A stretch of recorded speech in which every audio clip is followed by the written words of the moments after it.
পানির নিচে প্রথম রেস্টুরেন্ট বানালো ভারত। ভারতের আহমেদাবাদে পানির নিচে তৈরি হচ্ছে রেস্টুরেন্ট।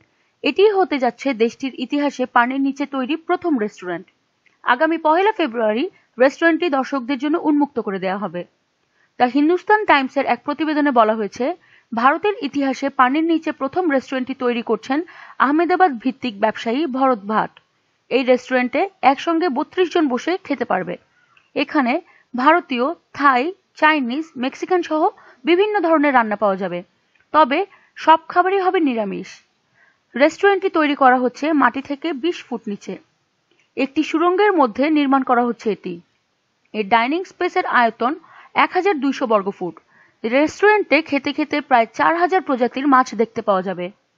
নিত্য নতুন এসব খবর আরও পেতে চাইলে আমাদের সঙ্গেই থাকুন এবং সাবস্ক্রাইব করুন।